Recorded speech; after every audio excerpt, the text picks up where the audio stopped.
എന്റെ ആവശ്യങ്ങളെല്ലാം അറിയും. ദുഃഖനാളിൽ കൈവിടാതെ തന്റെ ചിറകും നിഴലിൽ മറയ്ക്കും. ഇന്ന് ദൈവം നമ്മളോട് സംസാരിക്കുവാൻ ആഗ്രഹിക്കുന്ന ദൈവത്തിന്റെ വചനം ജഡ്ജ്മെന്റിനെ കുറിച്ചാണ്. ജഡ്ജ്മെന്റ്സ്. സ്വർഗത്തിലെ ദൈവം ഇത് നമ്മളുടെ ഉള്ളിൽ ഒരു വാക്ക് പ്രാർത്ഥിക്കാം. സ്വർഗീയ പിതാവേ, അങ്ങേ കൂടാതെ ഞങ്ങൾക്കൊന്നും ചെയ്യുവാൻ കഴിയില്ല. ഞങ്ങൾ അങ്ങയുടേതാ. അങ്ങാ ഞങ്ങൾ ഉപയോഗിക്കപ്പെടേണ്ടതാ. ഉപയോഗിച്ചാട്ടെ, ഹൃദയങ്ങളെ തുറന്നു തന്നാട്ടെ. അങ്ങയുടെ വചനം ഞങ്ങൾ സംസാരിച്ചാട്ടെ. പരിശുദ്ധാത്മാവേ, അങ്ങ് അതിനായി ഞങ്ങളെ എംപവർ ചെയ്യുകയാണ്. നന്ദിയോടെ സ്തോത്രം. യേശുവിൻ നാമത്തിൽ പിതാവേ, ഗ്ലോറി. പ്രിയരെ, ജഡ്ജ്മെന്റിനെ കുറിച്ച് നാം മനസ്സിലാക്കേണ്ടത് വളരെ പ്രാധാന്യമുള്ള കാര്യമാണ്. കാരണം ഏതൊരു എക്സാം എഴുതിയാലും കുഞ്ഞുങ്ങൾ കാത്തിരിക്കുന്നത്, കുഞ്ഞുങ്ങളെക്കാൾ ഉപരി ഈ കാലത്ത് മാതാപിതാക്കന്മാർ കാത്തിരിക്കുന്നത് ആ ജഡ്ജ്മെന്റ് അല്ലെങ്കിൽ ആ റിസൾട്ടിന്റെ ആ ലെവലൊന്ന് മനസ്സിലാക്കാനാണ്. എന്റെ കുഞ്ഞ് പാസ്സായോ, പാസ്സായെങ്കിൽ അതിൽ ഏത് ലെവലിലാണ് എന്റെ കുഞ്ഞ് പാസ്സായത് എന്ന് മനസ്സിലാക്കാൻ വേണ്ടിയാണ്. പാസ്സായാലേ അടുത്ത ലെവലിലേക്ക് കയറാൻ പറ്റത്തുള്ളൂ. അപ്പോ ഇതേപോലെ തന്നെ കർത്താവായ യേശുക്രിസ്തു പുതിയ നിയമത്തെ കുറിച്ച് പറയുമ്പോൾ മത്തായിയുടെ സുവിശേഷം 7-ാം അധ്യായം 13-ാം വാക്യത്തില് നാം മുൻപ് മനസ്സിലാക്കിയതുപോലെ 1/4 വാക്യം കൊണ്ട് കർത്താവ് പുതിയ നിയമം അവസാനിപ്പിച്ചു. A quarter verse. അപ്പോ അതിൽ ഇങ്ങനെയാണ് എഴുതിയിരിക്കുന്നത്: ഇടുക്കുവാതിലിലൂടെ ദൈവരാജ്യത്തിൽ കടപ്പിൻ. ഇടുക്കുവാതിലിലൂടെ കടപ്പിൻ. ആ ഇടുക്കുവാതിലാണ് ജഡ്ജ്മെന്റ് സീറ്റ്. ഇടുക്കുവാതിലിലൂടെ ദൈവരാജ്യത്തിൽ കടക്കണം. എന്തുകൊണ്ടാ കർത്താവ് അങ്ങനെ പറഞ്ഞതെന്ന് വെച്ചാൽ അതിന്റെ കാര്യം ഇതാണ്: ദൈവം ഒന്നും അവസാനിപ്പിക്കാതെ ആരംഭിക്കാറില്ല. യെശയ്യാ പ്രവാചകന്റെ പുസ്തകത്തിൽ പറയുന്ന ഒരു കാര്യമുണ്ട്: ദൈവം ആദിയിൽ തന്നെ അവസാനം പ്രഖ്യാപിക്കുന്നു. He declares the end from the beginning. അങ്ങനെയുള്ള കുട്ടികൾ നമുക്കുണ്ട് എങ്കിൽ വളരെ നല്ലതാണ്. കാരണം കുഞ്ഞുങ്ങൾ റിസൾട്ടിൽ നിന്നാണ് അവരെ ആരംഭിക്കാൻ പോകുന്നത്. അവർക്ക് നല്ല റിസൾട്ട് വേണമെങ്കിൽ ആ നല്ല റിസൾട്ട് മുമ്പിൽ കണ്ടുകൊണ്ട് അവരിവിടെ പഠിക്കാൻ തുടങ്ങും. യേശുക്രിസ്തു ചെയ്യുന്നുണ്ടോ? തന്റെ മുമ്പിൽ വെച്ചിരിക്കുന്ന സന്തോഷം ഓർത്ത് ഇപ്പോഴുള്ള അപമാനം സഹിക്കുകയാണ്. അപ്പോൾ അവർ അവസാനം അവരുടെ മുമ്പിൽ കൊണ്ടുവയ്ക്കും, അവരുടെ ഹൃദയത്തിൽ വെക്കും. എന്നിട്ടാണ് അവർ മൂവ് ചെയ്യുന്നത്. ആ ദർശനത്തിൽ നിന്നുകൊണ്ടാണ് മൂവ് ചെയ്യുന്നത്. ഇതേപോലെ തന്നെ ഇവിടെ ദൈവത്തിന്റെ വചനം പറയാണ്: ഇടുക്കുവഴിയിലൂടെ ദൈവരാജ്യത്തിൽ കടപ്പിൻ. അപ്പോ നമ്മൾ അവിടെ കടക്കാനുള്ള വ്യക്തികളാണ്.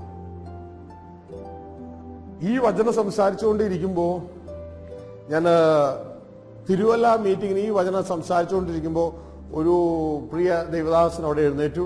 ഇതിനെതിരെ ഒരു ചോദ്യം ചോദിച്ചു. അദ്ദേഹം പറഞ്ഞത് നമ്മൾ ഓൾറെഡി ദൈവരാജ്യത്തിൽ കടന്നു കഴിഞ്ഞു, നമ്മൾ ഓൾറെഡി ദൈവരാജ്യം അവകാശമാക്കി കഴിഞ്ഞു. തുടർന്ന് സഭ തന്നെയാണ് ആ ദൈവരാജ്യം എന്ന് പറഞ്ഞ് അദ്ദേഹം വാദിക്കുവാനായിട്ട് ഇടയായി. അപ്പോ അദ്ദേഹത്തോട് വളരെ മാന്യമായിട്ട് അദ്ദേഹത്തോട് ഞാൻ പറഞ്ഞു, ദേവദാസന് അങ്ങയുടെ സംശയം എഴുതി തരിക.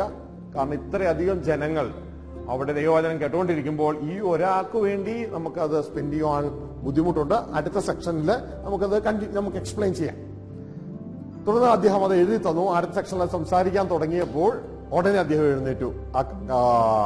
ആ ക്രൗഡിന്റെ ഇടയിൽ നിന്ന് അദ്ദേഹം എഴുന്നേറ്റു. അദ്ദേഹം പറഞ്ഞ ഒരു കാര്യം ഇതാണ്: സഭ തന്നെയാണ് ദൈവരാജ്യം, ഇനി നമ്മൾ ദൈവരാജ്യം അവകാശമാക്കേണ്ട ആവശ്യമൊന്നും ഇല്ല. അപ്പോ അദ്ദേഹത്തോട് ചോദിച്ചൊരു ചോദ്യമുണ്ട്: അപ്പോൾ ജീവന്റെ വൃക്ഷത്തിന്റെ ഫലമൊക്കെ അങ്ങ് കഴിച്ചോ? അപ്പൊ അദ്ദേഹം പറഞ്ഞു, ഞാനതൊക്കെ ഓൾറെഡി കഴിച്ചു കഴിഞ്ഞതാ. അപ്പോ അദ്ദേഹത്തോട് ചോദിച്ചൊരു ചോദ്യമുണ്ട് ജനത്തോട്: ഇദ്ദേഹം ജീവന്റെ വൃക്ഷം ഫലം കഴിച്ചതുപോലെ എത്ര പേര് കൂട്ടത്തിൽ കഴിച്ചിട്ടുണ്ട്? അപ്പൊ അദ്ദേഹത്തിന് ചുറ്റും ഇരിക്കുന്ന 2-3 ദൈവദാസന്മാരും ഇദ്ദേഹത്തോട് ചേർന്ന് കൈ ഉയർത്തി, ഞങ്ങളൊക്കെ ജീവന്റെ വൃക്ഷത്തിന്റെ ഫലം കഴിച്ചതാ. അപ്പോൾ ഞാൻ പറഞ്ഞു, നിങ്ങൾ എന്നെ വിശ്വസിക്കരുത് എന്നാണ് ഞാൻ ആദ്യമേ നിങ്ങളോട് പറഞ്ഞത്. പകരം നിങ്ങളുടെ കയ്യിലുള്ള വിശുദ്ധ വേദപുസ്തകത്തെ വിശ്വസിക്കുക. കാരണം ദൈവത്തിന്റെ വചനമാണ് സത്യം. തുടർന്ന് അവിടെ ആ ശുശ്രൂഷയിലൂടെ കാണിക്കുവാനിടയായ ചില വചനങ്ങൾ ഇതാണ്. ഗലാത്യലേഖനം 1:3 അവിടെ എഴുതിയിരിക്കുന്ന കാര്യം ഇതാണ്: ഈ ദുഷ്ടലോകത്ത് നിന്ന് നമ്മളെ വിടുവിക്കേണ്ടതിന് സ്വർഗീയ പിതാവ് നമുക്ക് യേശുവിനെ തന്നു. അപ്പോൾ അതിന്റെ അർത്ഥം നമ്മൾ എവിടെ കുടുക്കിലായിരുന്നു? ലോകത്തിൽ കുടുക്കിലായിരുന്നു എന്നാണ് അർത്ഥം. തുടർന്ന് അപ്പോസ്തലപ്രവൃത്തി 2-ാം അധ്യായത്തിന്റെ അവസാന വാക്യം, ആ വാക്യത്തിലേക്ക് അവരെ ശ്രദ്ധ കൊണ്ടുവന്നു. ആ ദുഷ്ടലോകത്ത് നിന്ന് രക്ഷിക്കപ്പെടുന്നവരെ കർത്താവ് ദിനംപ്രതി ദൈവരാജ്യത്തിലേക്ക് ചേർത്തു എന്നല്ല, സഭയോട് ചേർത്തു എന്നാണ് എഴുതിയിരിക്കുന്നത്. തുടർന്ന് അപ്പോൾ ലോകത്തിൽ നിന്ന് രക്ഷിക്കപ്പെട്ട് സഭയോടാണ് ചേർന്നിരിക്കുന്നത്. പിന്നെ 1 കൊരിന്ത്യർ 6-ാം അധ്യായം 9-ാം വാക്യവും തുടർന്ന് ഗലാത്യലേഖനം 5-ാം അധ്യായം 19 വാക്യങ്ങളിലും നമ്മൾ കാണുവാൻ കഴിയുന്നത് ആ സഭയിലുള്ള വ്യക്തികളോട് പറയുകയാണ്, നീ അനീതി പ്രവർത്തിച്ചാൽ ദൈവരാജ്യം അവകാശമാക്കുക ഇല്ല. അതിന്റെ അർത്ഥം സഭയിൽ നിന്ന് പിന്നെ അടുത്ത് എന്താ അവകാശമാക്കേണ്ടതായിട്ടുണ്ട്? ദൈവരാജ്യം അവകാശമാക്കേണ്ടതായിട്ടുണ്ട്. ഗലാത്യലേഖനത്തിലും 5-ാം അധ്യായം 19 വാക്യങ്ങൾ ഇങ്ങനെയാണ് പറയുന്നത്. ജഡത്തിന്റെ പ്രവൃത്തികളെ കുറിച്ച് അവിടെ കുറിച്ച് എഴുതിയിട്ടിട്ട് അവിടെ പറയുന്ന കാര്യം എന്ന് പറയുന്നത്, ഗലാത്യ സഭയിലെ രക്ഷിക്കപ്പെട്ട ജനമേ, നീ ജഡത്തിന്റെ പ്രവൃത്തികളെ അനുസരിച്ച് ജീവിച്ചാൽ ദൈവരാജ്യം അവകാശമാക്കുകയില്ല എന്ന് മുമ്പേ പറഞ്ഞതുപോലെ ഞാൻ വീണ്ടും പറയുന്നു. അതിന്റെ അർത്ഥം അവരോട് പറഞ്ഞു, ലോകത്തിൽ നിന്ന് രക്ഷിക്കപ്പെട്ടവരെ സഭയോട് ചേർക്കുന്നു. സഭയിൽ നിന്ന് ഓരോ വ്യക്തികളും അനുസരണത്തിലൂടെ ദൈവരാജ്യം അവകാശമാക്കേണ്ടതായിട്ട് ഉണ്ട്. പിന്നെ നിങ്ങൾ ഓൾറെഡി ജീവിതത്തിന്റെ ഫലം കഴിച്ചു കഴിഞ്ഞു എന്ന് പറയുന്നു. പക്ഷേ തിരുവചനത്തിൽ എന്തു പറയുന്നു എന്ന് നോക്കാം. വെളിപ്പാട് പുസ്തകം 2-ാം അധ്യായം 7-ാം വാക്യം തുറന്ന് ജനത്തോട് വായിക്കാൻ പറഞ്ഞു. അവരത് വായിച്ചപ്പോൾ ആ എഫെസോസിലെ സഭയുടെ ദൂതന് എഴുതുന്ന കാര്യം അതിൽ എഴുതിയിരിക്കുകയാണ്: സഭയിൽ നിന്ന് ജയിക്കുന്നവന് ദൈവത്തിന്റെ പർദീസയിലുള്ള ജീവിതത്തിന്റെ ഫലം തിന്നാൻ കൊടുക്കും. അപ്പോൾ സഭയിൽ നിന്ന് ജയിക്കുന്നവർക്ക് മാത്രമേ ഇത് കൊടുക്കത്തുള്ളൂ എന്ന് ദൈവത്തിന്റെ വചനം പറയുന്നത്. പക്ഷെ നിങ്ങളെ സംബന്ധിച്ച് ഇത് ഓൾറെഡി നിങ്ങൾ കഴിച്ചു കഴിഞ്ഞു. പിന്നെ ഇതിനെതിരെ വേറെ ഒന്നും പറയാനില്ല. ജനത്തോട് ചോദിച്ചു, നിങ്ങൾ ഇതിൽ ഏത് വിശ്വസിക്കുന്നു? ഇവർ ഓൾറെഡി കഴിച്ചു കഴിഞ്ഞു. എന്നാൽ ദൈവത്തിന്റെ വചനം പറയുന്നു, ജയിക്കുന്നവനെ ഇത് കൊടുക്കത്തുള്ളൂ. നിങ്ങൾ ഇതിൽ ഏത് വിശ്വസിക്കുന്നു? അവര് പറഞ്ഞു, ജയിക്കുന്നവര് ജീവിതത്തിന്റെ ഫലം തിന്നാൻ കിട്ടുമെന്നുള്ള ഞങ്ങൾ വിശ്വസിക്കുന്നു. സഭയിൽ നിന്ന്, ലോകത്ത് നിന്ന് സഭയിലേക്കും തുടർന്ന് സഭയിൽ നിന്ന് അനുസരണത്തിലൂടെ ജയം പ്രാപിച്ച ദൈവരാജ്യത്തിലേക്കും നമുക്ക് അടക്കാമെന്ന് ഞങ്ങൾ വിശ്വസിക്കുന്നു. അവരോട് ഒന്നുകൂടി ചോദിച്ചു, നിങ്ങൾ ഇങ്ങനെ വിശ്വസിക്കുന്നതിന്റെ കാര്യം എന്താ? ഞാൻ പറഞ്ഞതുകൊണ്ടാണോ? നിങ്ങളുടെ വിശുദ്ധ വേദപുസ്തകത്തിൽ എഴുതിയിരിക്കുന്നത് കൊണ്ടാണോ? അവർ ഉടനെ പറഞ്ഞു, അങ്ങ് പറഞ്ഞത് കൊണ്ടല്ല, വേദപുസ്തകത്തിൽ എഴുതിയിരിക്കുന്നത് കൊണ്ട് ഞങ്ങളത് വിശ്വസിക്കുന്നു. അപ്പോൾ പ്രിയ ദൈവത്തിന്റെ ജനമേ, ഇടുക്കു വഴിയിലൂടെ, ഇടുക്കു വാതിലൂടെ നമ്മൾ ദൈവരാജ്യത്തിൽ കടക്കണമെന്നാണ് ദൈവത്തിന്റെ വചനം. ഈ ഇടുക്കു വാതിലാണ് ജഡ്ജ്മെന്റ്. ഈ അവസാനത്തിൽ നിന്ന് നാം ആരംഭിച്ചാൽ നമുക്ക് പരാജയം ഉണ്ടാകാൻ വഴിയില്ല. അല്ല എങ്കിൽ പരാജയം ഉണ്ടാകാൻ വഴിയുണ്ട്. ലോകത്ത് കാണുന്ന എല്ലാ മെത്തേഡുകളും നമുക്ക് ഉപേക്ഷിക്കാം. പകരം വചനത്തിലുള്ള മെത്തേഡുകൾ നമുക്ക് എടുക്കാം. എന്താണ് ജഡ്ജ്മെന്റ് എന്ന് ആദ്യം നോക്കണം. എങ്ങനെയാണ് ടീച്ചേഴ്സ് പേപ്പർ ഇവാലുവേറ്റ് ചെയ്യുന്നതെന്ന് കുട്ടികൾ മനസ്സിലാക്കിയ കുട്ടികൾ അതനുസരിച്ച് എക്സാം എഴുതും. അപ്പോ ഈ ജഡ്ജ്മെന്റിൽ എങ്ങനെയാണ് ദൈവം കാര്യങ്ങളെ നോക്കുന്നത് നമുക്ക് മനസ്സിലാക്കിയ അതനുസരിച്ച് ഇപ്പോഴേ നമുക്ക് പ്രവർത്തിക്കാം. ഹല്ലേലൂയ. അപ്പോൾ നമ്മൾ ജഡ്ജ്മെന്റ് ഒക്കെ പലപ്പോഴും കാണാറുണ്ട്. നമ്മുടെ local court, high court, supreme court, ഈ ഭാഗങ്ങളിലൊക്കെ പരസ്പര വാദങ്ങളുണ്ട്. ആ വാദങ്ങൾക്ക് ശേഷം ജഡ്ജി ഇതിൽ നിന്നൊന്ന് തീരുമാനിക്കും. ഇതേപോലെ തന്നെ ഈ ലോക ജീവിതത്തിൽ നമ്മളുടെ മുമ്പിൽ ഈ വാദങ്ങൾ എന്ന് പറയുന്നത് രണ്ട് വാദങ്ങളുണ്ട്. ഈ രണ്ടും വാദിച്ചതിന് ശേഷം നന്മയും വാദിക്കും, തിന്മയും വാദിക്കും. ഈ രണ്ടും കൂടിയുള്ള വാദത്തിന് ശേഷം നമ്മൾ ഏതിന് ഈൽഡ് ചെയ്യുന്നോ അതനുസരിച്ചാണ് ജഡ്ജ്മെന്റ് വരുന്നത്. നമ്മളുടെ ഒരു ഭാഗത്ത് ദൈവവും മറുഭാഗത്ത് നമുക്കിഷ്ടപ്പെട്ട പല ചിന്തകളും വിഷയങ്ങളും മറുഭാഗത്ത്.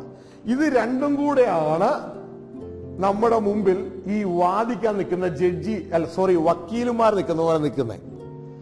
അപ്പോ നമ്മൾ ദൈവത്തെയാണോ സ്നേഹിക്കുന്നത്, അല്ല ലോകത്തിലുള്ള മറ്റു ക്രമീകരണങ്ങളെയാണോ, സൃഷ്ടിയെയാണോ സ്നേഹിക്കുന്നത് എന്നതിനനുസരിച്ചാണ് ജഡ്ജ്മെന്റ്. അതായത് നമ്മൾ ദൈവത്തെ സ്നേഹിക്കുന്നു, ആരാധിക്കുന്നു, കർത്താവേ കർത്താവേ എന്ന് പറയുന്നു, കർത്താവിന് വേണ്ടി നമ്മൾ ഇറങ്ങിത്തിരിക്കുന്നു. ഇതൊക്കെ നല്ലതാ, ഇതൊക്കെ സ്നേഹിക്കുന്നതിന്റെ ഒരു ഭാഗമാണ്. ചിലപ്പോൾ അല്ലാതെയും വരാം. അപ്പോ ദൈവം നോക്കുന്നത് വാദത്തിൽ ആര് ജയിക്കുന്നു എന്നുള്ളതാണ്. ദൈവം ഒരു സൈഡിൽ, ഈ ലോകത്തിലെ മറ്റ് സൃഷ്ടികളും നമുക്ക് ഇഷ്ടപ്പെട്ട കാര്യങ്ങളും ഒരു സൈഡിൽ. ഇത് രണ്ടും കൂടി നിൽക്കുമ്പോൾ രണ്ടിനും നമ്മുടെ ജീവിതത്തിൽ ഒരു അവസരം തരും. ദൈവത്തെ സ്നേഹിക്കാൻ ഒരു അവസരം തരും. അതോടൊപ്പം തന്നെ ജഡപ്രവൃത്തികൾ, ലോകസ്നേഹം, ഇതിലൊക്കെ ചെയ്യാനും നമുക്കൊരവസരം തരും.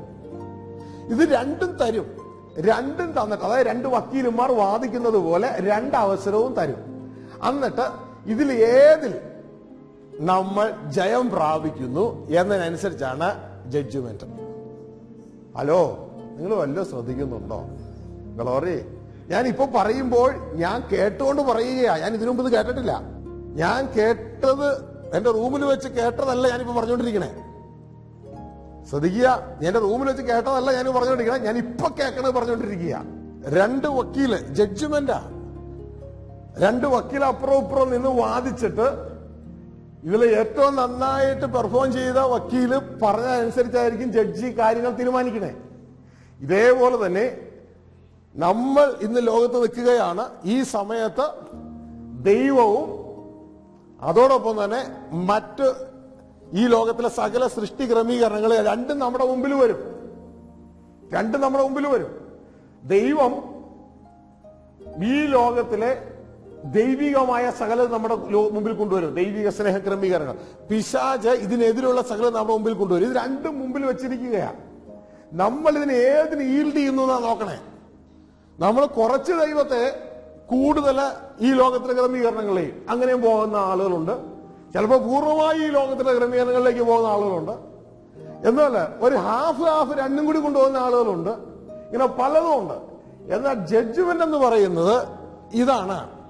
ഒരല്പം ദൈവത്തെ സ്നേഹിച്ചു എന്നുള്ളതല്ല, ഈ ലോകത്തിലുള്ളതിനേക്കാൾ അധികം ദൈവത്തെ സ്നേഹിക്കുന്നുണ്ടോ ഇല്ലേ എന്നുള്ളതാണ് ദൈവരാജ്യത്തിലേക്ക് കടക്കുവാനുള്ള വഴി.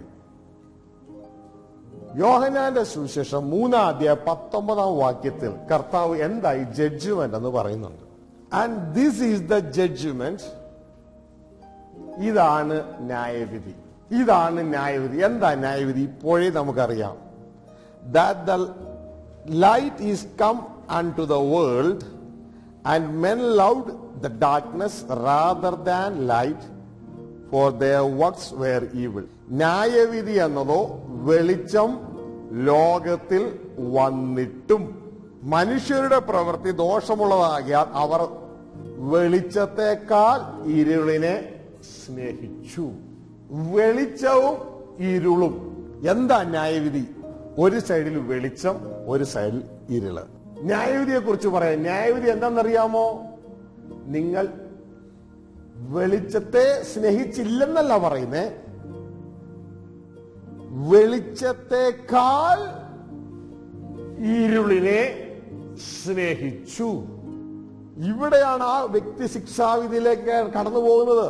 വെളിച്ചത്തെക്കാൾ ഇരുളിനെ സ്നേഹിച്ചു. വെളിച്ചത്തെ സ്നേഹിച്ചില്ലെന്നല്ല. രണ്ട് വക്കീലുമാർ അപ്പുറം ഇപ്പുറം നിൽക്കുക, രണ്ടുപേരും വാദിക്കുന്നുണ്ട്. പക്ഷെ ഒരാൾ മറ്റേയാളെക്കാൾ നന്നായി വാദിച്ചു. ഇവിടെ പറയുകയാണ് ന്യായവിധി എന്നത് എന്താണെന്നറിയാമോ? വെളിച്ചം ലോകത്തിൽ വന്നിട്ടും മനുഷ്യർ വെളിച്ചത്തെക്കാൾ ഇരുളിനെ സ്നേഹിച്ചു. ഈ ലോകം ഇരുളിൻ കീഴിലാണ്, അന്ധകാരത്തിൻ കീഴിലാണ്. ദൈവം ലോകത്തിൽ വന്നിട്ടും ദൈവത്തെക്കാൾ ലോകത്തെ സ്നേഹിച്ചു. ദൈവത്തെ സ്നേഹിച്ചില്ലെന്നല്ല പറയുന്നേ, ദൈവത്തെക്കാൾ ലോകത്തെ സ്നേഹിച്ചു. ഇതാണ് ജഡ്ജ്മെന്റ്. ഉണ്ടോ? ഒരു ത്രാസ് കണ്ടിട്ടില്ലേ? നമ്മൾ ഈ കോടതിയുടെ ഒക്കെ പടം കാണുമ്പോൾ ഒരു ത്രാസ് കാണാറില്ലേ? ഇല്ലേ? അതെന്തായി തൂക്കി നോക്കണേ? ഏതിനാണ് തൂക്കം കൂടുതൽ, ഏതിനേക്കാൾ കൂടുതലുണ്ട് എന്ന് നോക്കണേ. ഇവിടെ ദൈവത്തെക്കാൾ ലോകത്തെ സ്നേഹിച്ചു. ഗ്ലോറി. നിങ്ങൾ ഇത് മനസ്സിലാക്കിയാണ് നമ്മൾ പോകാൻ. ഓ, നമ്മൾ ഈ ലോകത്ത് കണ്ടതുപോലെ ആഴ്ചയിൽ 2 മണിക്കൂർ സൺഡേ ഞങ്ങൾ കർത്താവിനെ സ്നേഹിക്കുന്നു. ഇതൊന്നും അല്ല ദൈവം നോക്കണേ. പ്രിയ സഹോദരങ്ങളെ, ശ്രദ്ധയോടെ നാം മനസ്സിലാക്കുക, ദൈവത്തെക്കാൾ വെളിച്ചത്തെക്കാൾ ഇരുളിനെ സ്നേഹിച്ചു. ഇതാ ന്യായവിധി. നിങ്ങൾ ന്യായവിധി ഒന്ന് ശ്രദ്ധിച്ചാൽ മത്തായി 7-ാം 21, 22, 23 വാക്യങ്ങളില് കർത്താവിന്റെ ന്യായവിധി ശ്രദ്ധിച്ചു. ഇത് കേൾക്കുമ്പോ നമ്മളെ ഒന്ന് സ്കാൻ ചെയ്യണം ഈ വാക്യം. ഈ സഹോദരങ്ങൾ ഈ 7-ാം 21 വാക്യത്തിൽ ഒരു കൂട്ടം ദൈവജനമാ. അവര് ദൈവത്തെ സ്നേഹിച്ചതാ.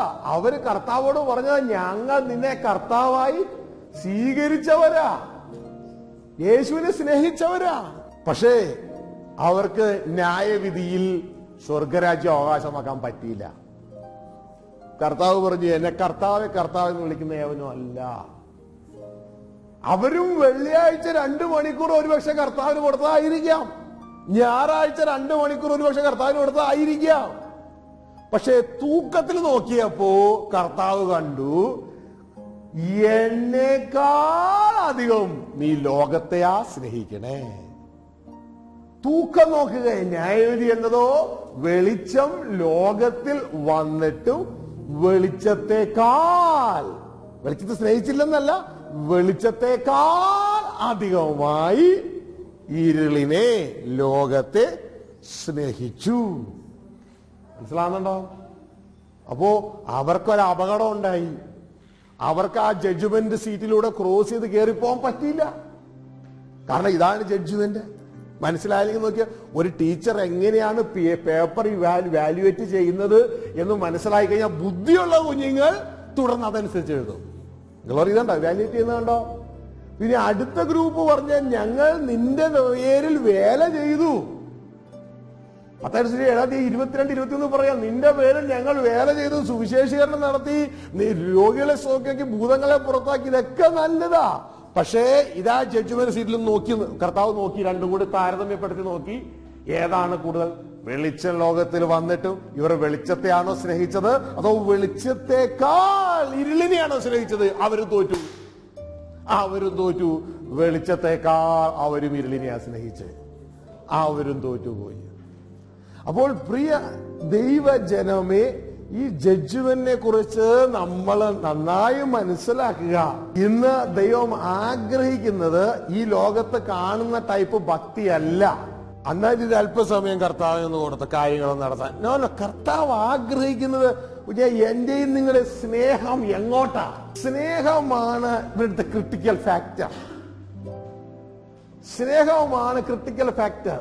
നമ്മുടെ സ്നേഹം ദൈവത്തിങ്കലേക്കാണോ കൂടുതൽ, നമ്മുടെ സ്നേഹം ലോകത്തിങ്കലേക്കാണോ കൂടുതൽ? ഇതാണ് വിഷയം ഇതാണ്. നമ്മുടെ സ്നേഹം ദൈവത്തിങ്കലേക്കാണോ? വെളിച്ചത്തെക്കാൾ അവർ ഇരുളിനെ സ്നേഹിച്ചു. ഇതാ വിഷയം. നമ്മുടെ സ്നേഹം എങ്ങോട്ടാണ്? നമ്മൾ ഈ ലോകത്തുള്ളതൊന്നും അനുഭവിക്കണ്ടെന്നുള്ളതല്ല. ഈ ലോകത്തുള്ളതൊക്കെ നമ്മുടെ അപ്പന്റേതാണ്. പക്ഷെ അതിന്റെ മുകളിലെല്ലാം പിശാചിന്റെ കൈയുണ്ടെന്ന് മാത്രം. അവന്റെ ഇൻഫ്ലുവൻസ് കിടക്കുകയാണ്. അപ്പോൾ നാം മനസ്സിലാക്കുക, നമ്മുടെ സ്നേഹം എങ്ങോട്ടാ? ഇത് നമ്മളും ദൈവവും മാത്രമേ അറിയത്തുള്ളൂ. പിന്നെ ഇതൊന്ന് പ്രൂവ് ചെയ്യുവാൻ ന്യായവിധിയിൽ ദൈവം പറയുക, നീ വെളിച്ചത്തെക്കാൾ ഇരുളിനെ സ്നേഹിച്ചില്ലെന്ന് പറഞ്ഞു കഴിഞ്ഞാൽ മനുഷ്യൻ എന്ത് ചെയ്യും? ആര് പറഞ്ഞു? ഞാൻ അങ്ങനെയല്ലേ സ്നേഹിച്ചേ എന്ന് പറഞ്ഞ് അങ്ങോട്ട് തട്ടിക്കേറി ചെല്ലും. അപ്പോ ദൈവം എന്ത് ചെയ്യുന്നറിയാമോ? അങ്ങനെ മനുഷ്യന്റെ സ്വഭാവം ഉള്ളത് കൊണ്ട് ഇവിടെ വെച്ച് തന്നെ രണ്ടും നമ്മുടെ മുമ്പിൽ തരും. രണ്ടും നമ്മുടെ മുമ്പിൽ കൊണ്ട് തരും. എന്നിട്ട് നീ ഏത് തിരഞ്ഞെടുക്കുന്നു എന്ന് നോക്കും. ജീവനും മുമ്പിൽ വെക്കും, മരണവും മുമ്പിൽ വെക്കും. അവിടെ വെച്ച് നീ ഇങ്ങനെ പറയുന്നുള്ളത് അറിയാവുന്നത് കൊണ്ട് ഇവിടെ വെച്ചേ നമ്മുടെ അകത്ത സ്നേഹം ഒന്ന് പ്രകടമാക്കാനുള്ള അവസരം തരും. മനസ്സിലാവുന്നുണ്ടോ? ഗ്ലോറി. അപ്പോൾ പ്രിയ ദൈവത്തിന്റെ ജനമേ, ഇവിടെ യഥാർത്ഥത്തിൽ നമ്മൾ കർത്താവിനെ സ്നേഹിക്കുന്നുവെങ്കിൽ നമ്മൾ കർത്താവിന് വേണ്ടി ജീവിക്കും. മറ്റൊരു രീതിയിൽ പറഞ്ഞാൽ, കർത്താവിന്റെ മുതല് കട്ടെടുത്ത് ഉപയോഗിക്കുന്ന നിർത്തിയിട്ട് കർത്താവിന്റെ മുതല് കർത്താവിന് കൊടുക്കും. പലർക്കും മനസ്സിലായില്ലെന്ന് ചിന്തിക്കുക. ഈ ദിവസം ആരുടേതാ? ആരുണ്ടാക്കിയതാ? ദൈവം ഉണ്ടാക്കിയതല്ലേ? അപ്പൊ ഈ ദിവസത്തിന് ഓണർ ആരാ? ദൈവം. നമ്മളുടെ ഈ ശരീരം ആരുണ്ടാക്കിയതാ? ആരുണ്ടാക്കിയതാ? ദൈവം ഉണ്ടാക്കിയതാ, ഇല്ലേ? ഇതിലെ ഒരു മില്ലിഗ്രാം മാംസമെങ്കിലും ആരുടെ സ്വന്തമായിട്ടുണ്ടോ? ഇല്ല. അപ്പൊ ഇതല്ല ആരുടെ തന്നെയാ? അപ്പോ നമ്മളിന്ന് ഉപയോഗിക്കുന്ന ശരീരം മുഴുവൻ ദൈവത്തിൻ്റെതാ, ശരിയല്ലേ? നമ്മൾ ആരുടേതാ? ദൈവത്തിൻ്റെതാ. അപ്പോ നമ്മളുടെ പ്രൊഡക്റ്റ്, അതായത് ദൈവത്തിന്റെ പ്രൊഡക്റ്റ്, ദൈവത്തിന്റെ ആ പ്രൊഡക്റ്റ് ആയ ഈ ശരീരത്തിന്റെ ഡ്രൈവറാക്കി നമ്മളെ വെച്ചിരിക്കുകയാണ് ഈ ഭൂമിയിൽ. ഡ്രൈവറാക്കി നമ്മളെ ഈ ഭൂമിയിൽ വെച്ചിരിക്കുകയാണ്. അപ്പോ ഈ ദൈവത്തിന്റെ മുതല് ഇന്ന് ഉപയോഗിക്കണത് ആരാ? നമ്മളെ ഉപയോഗിക്കണേ, അല്ലേ? ഇതിനു മുമ്പ് ഞാനിവിടെ സൂചിപ്പിച്ചിട്ടുണ്ട്, നിങ്ങൾക്കൊരു കമ്പനി ഉണ്ടെന്ന് ചിന്തിക്കുക. നിങ്ങളുടെ കമ്പനിയിൽ നിങ്ങളൊരു കാറ് വാങ്ങി, ആ കാറിൽ നിങ്ങളൊരു ഡ്രൈവറെ നിയമിച്ചാക്കി. ആ കാറിൽ നിങ്ങളൊരു ഡ്രൈവറെ നിയമിച്ചാക്കി. തുടർന്ന് നിങ്ങളൊരു ഡ്രൈവറെ നിയമിച്ചാക്കിയിട്ട് ആ ഡ്രൈവർ ആ കാറ് തന്റെ സ്വന്തം ഇഷ്ടത്തിന് ഉപയോഗിച്ച് നടക്കുകയാണ്. നിങ്ങൾ എന്നാ ചെയ്യും ആ ഡ്രൈവറെ? നിങ്ങൾ എന്തിനാ വണ്ടി വാങ്ങിച്ചേ? നിങ്ങളുടെ കമ്പനിയുടെ ആവശ്യങ്ങൾ നടത്താനാ, ഇല്ലേ? അപ്പോ ദൈവം നമ്മളെ ഉണ്ടാക്കിയത് എന്തിനാ? ദൈവത്തിന്റെ ആവശ്യങ്ങൾ നമ്മളിലൂടെ നടത്താനാ, അല്ലേ? അപ്പോ പക്ഷെ ഇന്ന് സംഭവിക്കണത് എന്താ?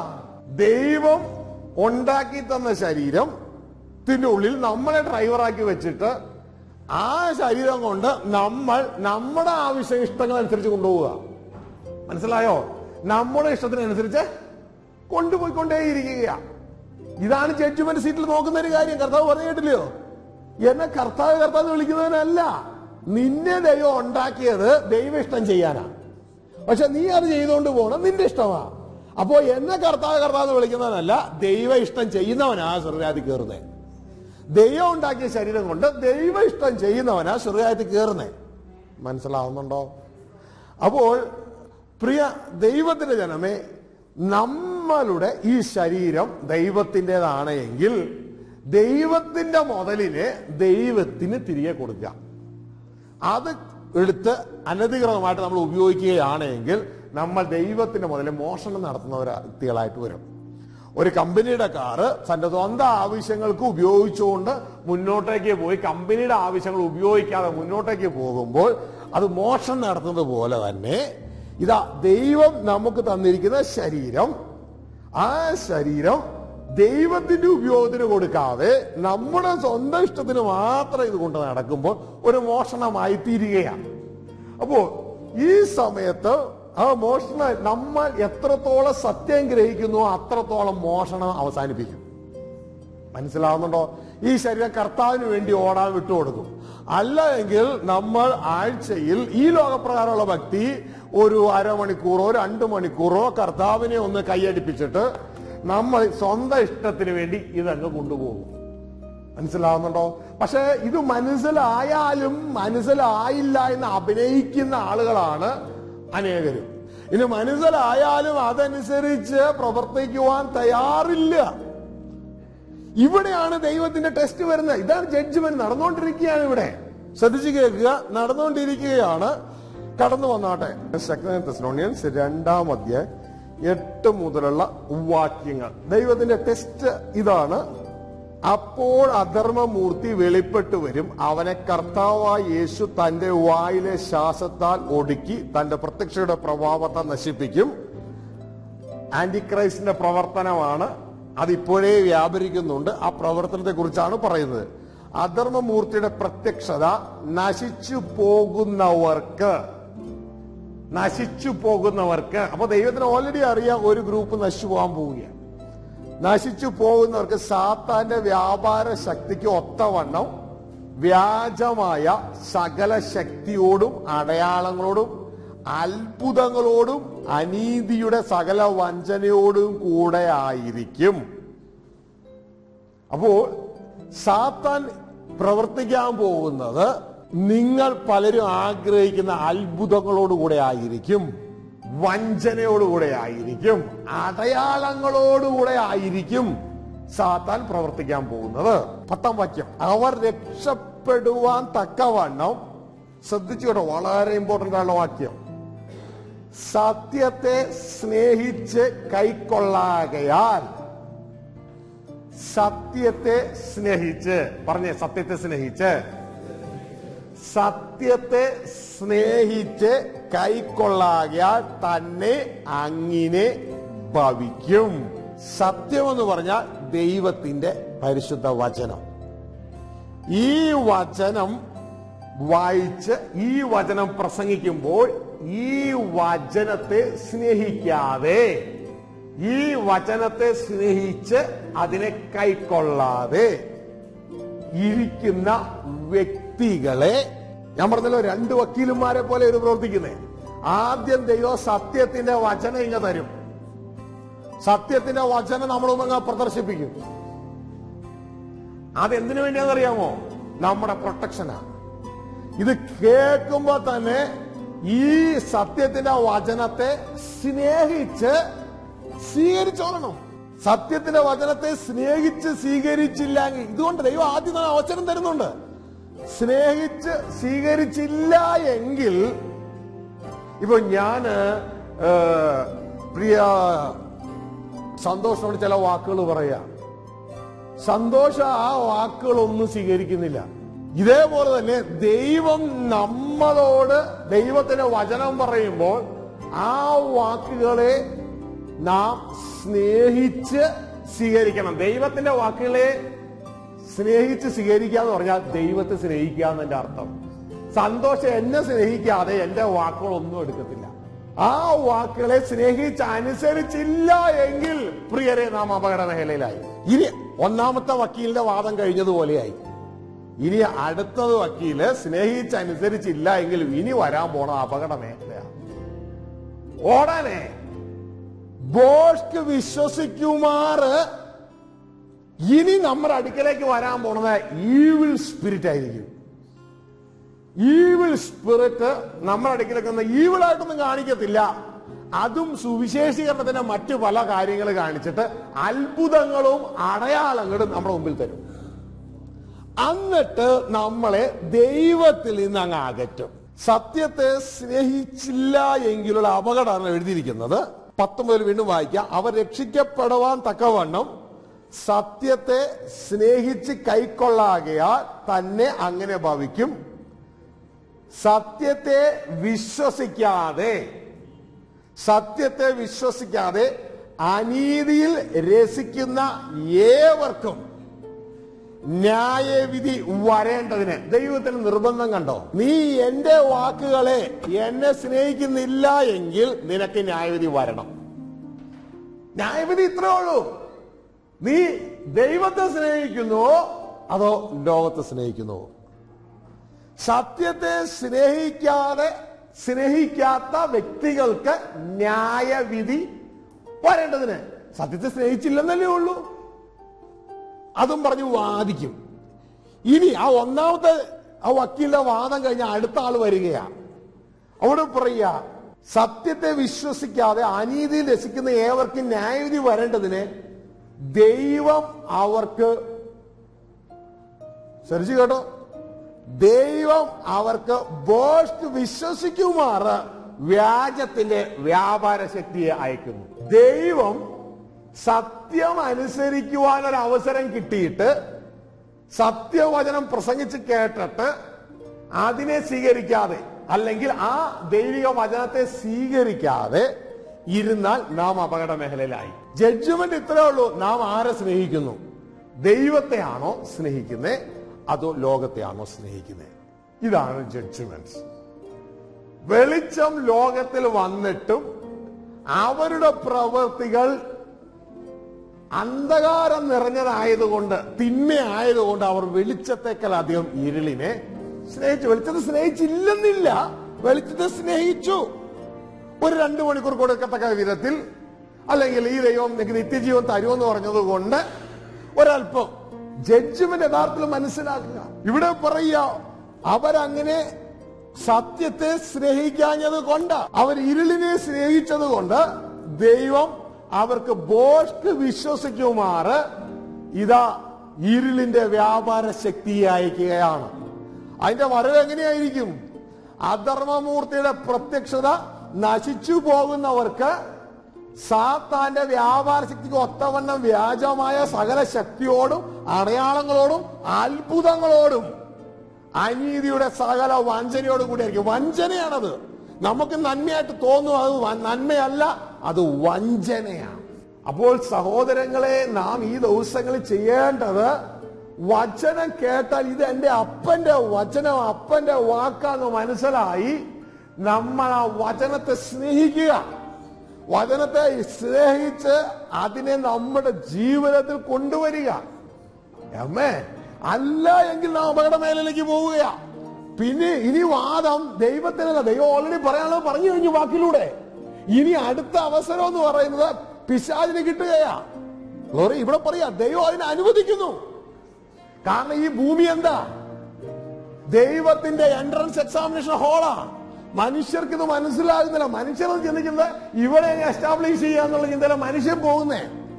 മനുഷ്യന്റെ ചിന്ത ഇതാ. പക്ഷെ മനുഷ്യരെ ദൈവം ഈ ഭൂമിയിൽ വെച്ച് ടെസ്റ്റ് ചെയ്യുകയാ.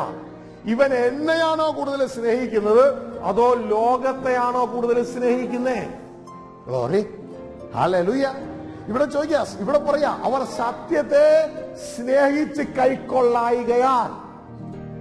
സത്യത്തെ സ്നേഹിച്ച് കൈക്കൊള്ളണം. സത്യത്തെ സ്നേഹിച്ച അതിന്റെ അർത്ഥം ദൈവവചനത്തെ, ദൈവത്തെ സ്നേഹിക്കുന്നു. എന്നിട്ട് കൈക്കൊള്ളണം. കൈക്കൊണ്ടില്ല എങ്കിൽ അപകട മേഖലയിലേക്ക് കയറുകയാണ്. Glory, hallelujah. അപ്പോൾ നമ്മുടെ ജീവിതത്തിൽ ഓരോന്നിനും ഓരോ ഭാഗങ്ങളിലും നാം അനുഭവത്തിലൂടെ കാര്യങ്ങൾ തെളിയിക്കേണ്ടതായിട്ടുണ്ട്. ഇന്നലെ നാം കേട്ടു അല്ലെ? അത് ഞാനായാലും ഷൈജു ആയാലും റോയി ബേർ ആയാലും അബ്രഹാം ആയാലും എല്ലാവർക്കും തുല്യമാണ്. അബ്രഹാം ദൈവത്തെ സ്നേഹിക്കുന്നു. അബ്രഹാം ദൈവത്തെ സ്നേഹിക്കുന്നു എന്നുള്ളത് ദൈവത്തിന് ഉറപ്പുവരുത്തണം. അപ്പോ ദൈവം എന്ത് ചെയ്യും? അബ്രഹാം ഏറ്റവും കൂടുതൽ സ്ഥലം വാഗൊണ്ട് പറഞ്ഞാലൊന്നും പോരാ. ഏറ്റവും കൂടുതൽ സ്നേഹിക്കുന്ന നിന്റെ മകനെ നീ എനിക്കായി ഈ യാഗം കഴിക്കണം. മനസ്സിലായോ? ഹല്ലേലൂയ. ഉടനെ അബ്രഹാം ഏതൊരു പിതാവിനെ അത് കേട്ട ഉറക്കം വരുന്നേ? അത് കേട്ടത് ഉറക്കം വരത്തില്ല. അദ്ദേഹം ഉറങ്ങാതെ കിടക്കയില് രാത്രി എഴുന്നേറ്റ് തന്റെ മകന്റെ അടുക്കലേക്ക് എന്നിട്ട് പറയുക, എടാ മോനെ, നിന്നെ എനിക്ക് വലിയ ഇഷ്ടമാടാ, പക്ഷെ നിന്നേക്കാൾ എനിക്ക് ഇഷ്ടമാടാ എന്റെ ദൈവത്തെ. നിന്നേക്കാൾ എനിക്ക് ഇഷ്ടമാടാ എന്റെ ദൈവത്തെ. മനസ്സിലാവുന്നുണ്ടോ? ഇതൊക്കെ ഓരോ പ്രാവശ്യവും ആദ്യം ദൈവ വചനം വരും, അതോടൊപ്പം തന്നെ അതിനെ എതിർക്കാനുള്ള അവസരവും വരും. മനസ്സിലാവുന്നുണ്ടോ? ഹല്ലേലൂയ. നമുക്ക് ഓരോ ക്രമീകരണങ്ങളും ഓരോ നന്മകളും നമ്മുടെ മുമ്പിൽ, ഈ ലോകത്തിന്റെ നന്മകളും വരും, അതിനു മുമ്പ് വചനവും വരും. ഇവിടെ അബ്രഹാം ചെയ്തതുപോലെ, എടാ മോനെ, എനിക്ക് നിന്നെ വലിയ ഇഷ്ടമാടാ, പക്ഷെ നിന്നേക്കാൾ ഇഷ്ടമാടാ എനിക്ക് എന്റെ ദൈവത്തെ. കണ്ടോ ജഡ്ജ്മെന്റ്? കണ്ടോ? ദൈവത്തെക്കാൾ അധികം ഈ ലോകത്തിലെ ഒന്നിനെ ഇഷ്ടപ്പെടുന്നില്ല. ദൈവം എന്തെങ്കിലും പറഞ്ഞാൽ അതിനു വേണ്ടി ഈ ലോകത്തിലെ കാര്യങ്ങൾ ഉപേക്ഷിക്കാൻ തയ്യാറാ. മനസ്സിലായോ? ഇത് നമ്മുടെ ജീവിതത്തിലൂടെ കാണപ്പെടണം. ഹല്ലേലൂയ. അതിന് സമ്മതിക്കാത്ത ഒരു ബന്ധമാണ് അവിടെ ചുറ്റും ഉണ്ടെങ്കിൽ അതിനെ തരണം ചെയ്യാൻ താൻ തയ്യാറാ. സാറ അറിഞ്ഞാൽ സാറ സമ്മതിക്കുന്ന വിഷയം ഇല്ല. അതുകൊണ്ട് ദൈവിക കാര്യങ്ങൾ നമുക്ക് ഒരുമിച്ച് കുടുംബസമേതം ചെയ്യാന്നുള്ള പരിപാടിയൊന്നുമില്ല. ദൈവം എന്നോട് പറഞ്ഞോ, ഇതാ ഞാൻ അതിനെ ഏൽപ്പിച്ചു കൊടുക്കുകയാ. മനസ്സിലാവുന്നുണ്ടോ? അപ്പോൾ പ്രിയ സഹോദരങ്ങളെ, അബ്രഹാമിന്റെ മുമ്പിൽ വന്നത് ഒരു മോനാണ്. നമ്മുടെ മുമ്പിൽ ചിലപ്പോൾ വരുന്ന ഒരു കോൺട്രാക്ട് ആയിരിക്കാം, നമ്മുടെ മുമ്പിൽ വരുന്ന ഒരു ജോലി ആയിരിക്കാം, നമ്മുടെ മുമ്പിൽ വരുന്ന ചിലപ്പോൾ ചില പണമായിരിക്കാം. ചിലപ്പോൾ നമ്മളോട് പറയും ഇന്നത് ഇന്നാക്കി കൊടുക്കാൻ പറയും. പക്ഷെ നമ്മൾ ചിലപ്പോ മസിൽ പിടിച്ചിരിക്കും. മനസ്സിലാകുന്നുണ്ടോ? നമ്മളോട് തോറ്റുപോവുകയാ. Glory, hallelujah. ഇന്ന് സഭയിലെ പലരെയും ദൈവം ടെസ്റ്റ് ചെയ്യുന്ന ഒരു വഴിയാണിത്. ദൈവത്തിന്റെ വചനം പറയുക, പിതാവായ ദൈവത്തിന്റെ മുമ്പാകെ നിർമ്മലമായ ഭക്തി എന്നാന്നറിയാമോ? അനാഥരെയും വിധവകളെയും അവരുടെ സങ്കടത്തിൽ ചെന്ന് കാണുന്നത് ലോകത്തിന്റെ കളങ്കമേക്കാതെ അവനവനെ തന്നെ കീപ്പ് ചെയ്യുന്നതുമാണ്. Glory, hallelujah. അല്ലാതെ കുറെ സ്തോത്രം പറയുന്നതോ അങ്ങനെയുള്ള കാര്യങ്ങളല്ല. ഇതൊക്കെ സ്തോത്രമൊക്കെ നല്ലതാ. പക്ഷേ നമ്മുടെ ജീവിതത്തിലൂടെ നമ്മളെ കാണിക്കണം നമ്മൾ ദൈവമക്കളാണെന്ന്. നമ്മുടെ ജീവിതത്തിലൂടെ നമ്മൾ കാണിക്കണം ദൈവമക്കളാണെന്ന്. ഹല്ലേലൂയ. അപ്പോൾ പ്രിയ ദൈവത്തിന്റെ ജനമേ, ഈ നാളുകളിൽ ദൈവം നമുക്ക് രണ്ടിനും അവസരം തരും. ഒന്ന്, ദൈവവചനം കേൾക്കാൻ അവസരം തരും. ഇനി ദൈവവചനം കേൾക്കാൻ അവസരം കിട്ടിയിട്ട് ആ അവസരത്തിന്റെ സമയത്ത് വേറെ ഒന്നും കൂടി നമ്മുടെ മുമ്പിൽ കൊണ്ടുതരും. നമ്മുടെ മുമ്പിൽ ഒരു കോൺട്രാക്റ്റോ ഒരു ജോലിയോ മറ്റെന്തെങ്കിലും കൊണ്ടുതരും. അപ്പോൾ പറയണം, അബ്രഹാം പറഞ്ഞതുപോലെ, കോൺട്രാക്ട് എനിക്ക് നിന്നെ വലിയ ഇഷ്ടമാടാ, പക്ഷെ നിന്നേക്കാൾ ഇഷ്ടമാടാ എനിക്ക് എന്റെ യേശുപ്പച്ചനെ. മനസ്സിലായോ? അത് പറയാൻ ചങ്കൂറ്റമുണ്ടോ? കുഞ്ഞെ, നീ ജഡ്ജ്മെന്റ് ജയിക്കും, അല്ലെങ്കിൽ തോറ്റു. കർത്താവ് പറയാ, ന്യായവിധി എന്നതോ ഇന്നതത്രേ, വെളിച്ചം ലോകത്തിൽ വന്നിട്ടും വെളിച്ചത്തെക്കാൾ അധികം അവർ ഇരുളിനെ സ്നേഹിച്ചു. ഗ്ലോറി. അപ്പോൾ ഈ മേഖലയെല്ലാം നമ്മൾ കാണിക്കണം, നമ്മൾ നമ്മുടെ ദൈവത്തെ സ്നേഹിക്കണം. ഹല്ലേലൂയ. അപ്പൊ ഓരോ നിമിഷവും നമുക്ക് തന്നെ ഒന്ന് ജഡ്ജ് ചെയ്യാൻ പറ്റും. ഈ വിഷയത്തിൽ ഞാൻ ആരെയാ സ്നേഹിച്ചത്? എന്റെ ദൈവത്തെയാണോ അതോ ലോകത്തെയാണോ? ഈ വിഷയത്തിൽ ഞാൻ ആരെയാ സ്നേഹിച്ചത്? അപ്പോൾ പ്രിയരെ, ഈ നാളുകളിൽ വാക്കിലല്ല, ഒന്ന് തെളിയിച്ചേൽപ്പിക്കാം. കർത്താവെ, ഞാൻ സ്നേഹിക്കുന്നത് ലോകത്തെയല്ല, ഇരുളിനെയല്ല, ഞാൻ സ്നേഹിക്കുന്നത് അങ്ങയെയാണ്. നമ്മുടെ ജീവിതത്തിലൊന്ന് നമ്മുടെ കണ്ണുകളെ അടയട്ടെ. ദൈവം നമ്മുടെ കണ്ണുകളെ അടയട്ടെ. ന്യായവിധി എന്നതോ വെളിച്ചം ലോകത്തിൽ വന്നിട്ടും അവർ വെളിച്ചത്തെ സ്നേഹിച്ചില്ലെന്നല്ല, വെളിച്ചത്തെക്കാൾ അധികം അവർ ഇരുളിനെ സ്നേഹിച്ചു. ഹല്ലേലൂയ. നമ്മുടെ ജീവിതത്തിലൂടെ ഈ വചനം നമ്മളെ ഒന്ന് സ്കാൻ ചെയ്യട്ടെ. നമ്മുടെ ജീവിതത്തിലൂടെ കടന്നു പോകുമ്പോൾ ഈ വചനം ഏത് രീതിയിലാ നമ്മളെ ഇന്ന് ഈ വചനത്തിലൂടെ ജഡ്ജ് ചെയ്താൽ നാം ഏതു ഭാഗത്ത് പോകും? കർത്താവിന്റെ വചനം പറയുന്നു, അവർക്ക് സത്യത്തെ സ്നേഹിക്കാൻ അവർക്ക് അവസരം കിട്ടി, എന്നിട്ട് അവർ സത്യത്തെ സ്നേഹിച്ചില്ല. അതുകൊണ്ട് അവർക്ക് ബോർക്ക് വിശ്വസിക്കുമാറ്, അവർക്ക് ന്യായവിധി വരേണ്ടതിന് ബോർക്ക് വിശ്വസിക്കുമാറ് ഒരു സ്പിരിറ്റിനെ ദൈവം അയക്കുകയാണ്, ദൈവം അനുവദിക്കുക. നമ്മുടെ മുമ്പിൽ കടന്നു വരുന്ന ഈ രണ്ട് സാഹചര്യങ്ങളിൽ നാം ലോകത്തെ അല്ല ദൈവത്തെയാണ് അധികം സ്നേഹിക്കുന്നതെന്ന്, നാം ദൈവത്തെയാണ് സ്നേഹിക്കുന്നതെന്ന് ദൈവത്തിന്റെ മുമ്പിൽ തെളിയപ്പെടുന്നുണ്ടോ? അതോ ദൈവത്തെ സ്നേഹിക്കുവാൻ, ദൈവത്തിന്റെ വചനം കേൾക്കുവാൻ അവസരം കിട്ടുമ്പോ അതോടൊപ്പം നമ്മുടെ മുമ്പിൽ വരുന്ന ഭൗതിക അനുഗ്രഹങ്ങളെ തേടി ദൈവത്തിന്റെ വചനത്തെ സ്നേഹിക്കുന്നില്ല എന്ന് പ്രൂവ് ചെയ്തുകൊണ്ട് ആ ഭൗതിക അനുഗ്രഹത്തിന്റെ പുറകെ ഓടുകയാണോ? ആ ന്യായവിധിയുടെ മുമ്പിൽ നിന്ന് ആ വ്യക്തികളും സമയം കിട്ടിയപ്പോൾ യേശുവിനെ കർത്താവേ എന്ന് വിളിച്ചവരാണ്. സമയം കിട്ടിയപ്പോൾ അവർ കർത്താവിന് വേണ്ടി ഓടിയവരാ. ഞാൻ എന്റെ കർത്താവിനെ സ്നേഹിക്കുന്നു എന്ന് പറയും. എന്റെ കർത്താവിന് വേണ്ടി ഒരു സ്റ്റെപ്പെങ്കിലും ഞാൻ എടുത്തു വെക്കാറുണ്ടോ? ചുമ്മാ വചനം കേട്ട് ഞാൻ പോകുന്ന വ്യക്തി മാത്രമാണോ? സ്തുതിച്ച് പോകുന്ന വ്യക്തി മാത്രമാണോ? എന്റെ ജീവിതത്തിൽ കർത്താവ് എനിക്ക് തരുന്ന അവസരങ്ങൾ ഞാൻ ഉപയോഗിക്കാറുണ്ടോ?